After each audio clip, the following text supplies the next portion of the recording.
I see the black horse, and he who sits upon it holds a pair of scales.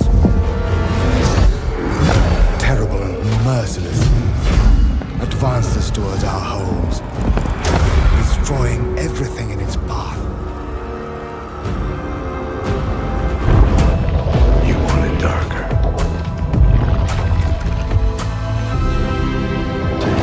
There's a lullaby for suffering and a paradox to blame. But it's written in the scriptures and it's not some idle claim. You want it darker. We kill the flame. In the ancient world, Egypt was one of the mightiest and most powerful empires. It was known for its wealth and culture. The ancient Egyptians were skilled architects, engineers, and artists, and they produced some of the most impressive monuments and works of art in the ancient world.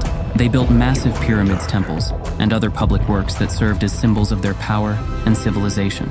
Ancient Egyptians had developed a sophisticated culture and economy based largely on the fertile Nile River Valley that flowed through the heart of the country. The Egyptians were skilled at managing the river's annual floods and using irrigation systems to distribute water to their fields. This allowed them to produce surplus crops that could be traded for other goods and services. At the heart of this empire was a charismatic and intelligent queen called Cleopatra. She came to the throne at the age of 18 after the death of her father, Ptolemy XII, in 51 BC. She was known for her patronage of the arts, and her court was home to many of the most renowned artists, writers, and scholars. Of the time, Cleopatra herself was a scholar and poet, and she was fluent in multiple languages, including Greek, Egyptian, and Latin.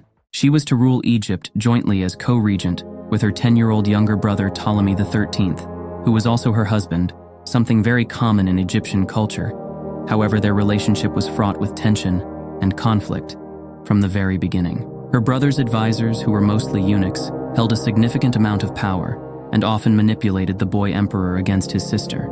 They saw Cleopatra as a threat to their authority and began plotting against her almost immediately. However, Cleopatra was a dominant figure and desired to rule with an iron fist. Perhaps it was her own ambitions, or just the fact that her brother was too young to rule. She tried to play a major role in ruling the country. This made her clash with the nobles, who constantly nagged the boy pharaoh against Cleopatra.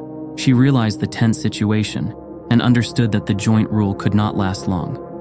It was either going to be her or her brother. In an attempt to consolidate her power, Cleopatra began to take steps to sideline her brother.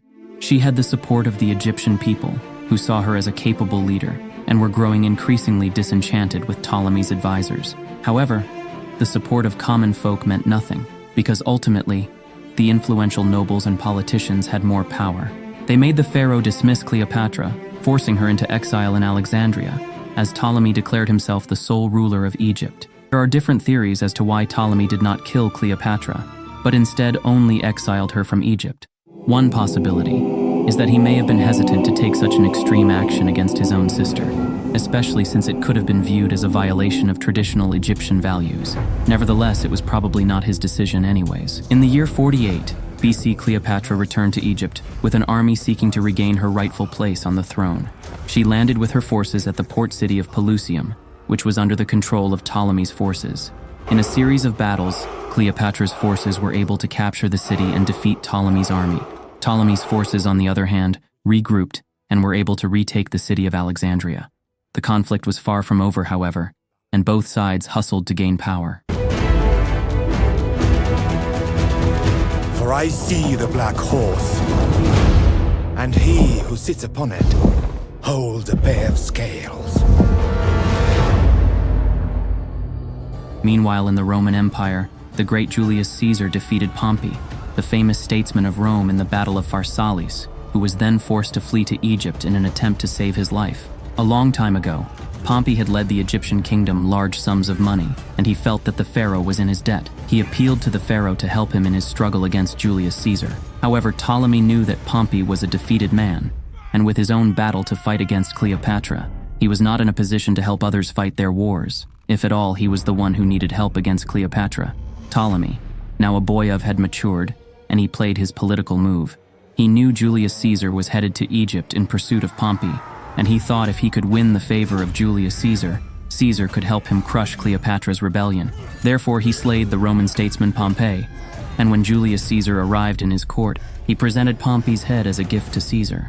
To the surprise of the pharaoh, Caesar was furious when he saw Pompey's head. Even though Pompey was his opponent, he was Roman. Nonetheless, Egypt and Rome were at peace with each other, and he did not appreciate the behavior of the pharaoh who killed a respected Roman general in such an undignified manner. He refused to help Ptolemy against his sister and sought an audience with Cleopatra before deciding to go to war against her.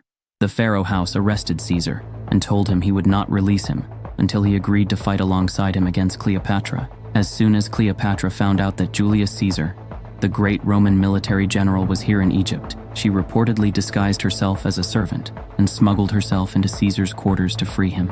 She used her charisma and political savvy to win the support of Caesar. She was exactly the kind of woman who would appeal to a man like Julius Caesar. Caesar knew that peace was important in Egypt, as grain and other foods were imported to Rome from this very place.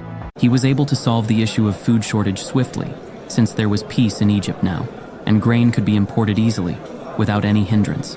Although Caesar had solved the issue, but his temporary position as dictator approved by the Senate was becoming increasingly permanent, and he continued to hold the office even after the crisis had passed. This and his relationship with the foreign Egyptian queen Cleopatra did not sit well with powerful senators in the Roman Republic. Many senators were worried that Caesar was becoming too powerful and would eventually turn Rome into a monarchy or dictatorship. They were also concerned about the way Caesar was using his power to undermine the traditional authority and privileges of the Senate and other political institutions. Therefore, Julius Caesar was assassinated by a group of senators on March 15, 44 BC. News reached Cleopatra, and she was devastated both for her personal and political loss. Cleopatra was determined to ally herself with Rome again, because she understood that Rome was a dominant power in the Mediterranean world at that time, and that an alliance with Rome would be crucial for the security and prosperity of Egypt.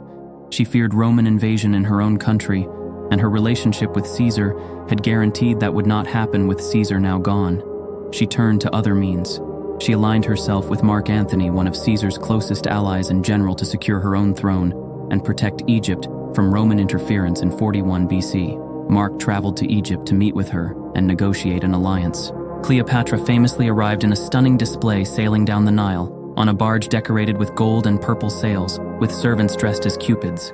Fanning her, Antony was smitten, and the two began a passionate love affair that would last for the rest of their lives. Cleopatra used her influence over Antony to further her political goals together. They formed an alliance against Octavian, who was none other than Caesar's own adopted son. However, Antony's reputation was damaged when he divorced his Roman wife to marry Cleopatra and fathered several children with her, which made him appear to be a puppet of the foreign queen in 31 BC. Octavian declared war on Antony, and Cleopatra and their armies met in the Battle of Actium in Greece. Cleopatra was a skilled politician and strategist, but she had little military experience. Antony led the army, but his judgment was clouded by his love for Cleopatra, and his excessive drinking habit. Octavian's navy was far superior, and he outmaneuvered Antony's forces, who were weakened by sickness and desertion in the decisive battle. Cleopatra and her fleet watched from a safe distance, while Antony's forces were decimated by Octavian's superior tactics. Seeing that all was lost, Cleopatra ordered her ships to flee, and Antony followed her lead. The battle was a crushing defeat for their alliance, and they were forced to retreat to Alexandria. Egypt. Octavian pursued them, and after a siege of several months, Antony's army began to desert him, while Cleopatra's people began to turn against her. In August of 30th BC, Antony received false reports that Cleopatra had committed suicide, and out of despair, he took his own life. When Cleopatra learned of his death, she resolved to join him in the afterlife, according to legend. Cleopatra arranged for an asp, a venomous snake, to be brought to her in a basket of figs. She then allowed the snake to bite her, and she died from the poison. Her death not only marked the end of Roman Republic and the beginning of the Roman Empire, but also the end of the Ptolemaic dynasty, which had ruled Egypt since the death of Alexander the Great. In 323 BC, after her death, Cleopatra became a legend and a symbol of female power and independence. She has been depicted in countless works of art, literature, and popular culture, as her life and legacy continue to inspire people today. We don't charge for the show. However, subscribing to our channel is a reasonable price. Thank you for watching, and see you later.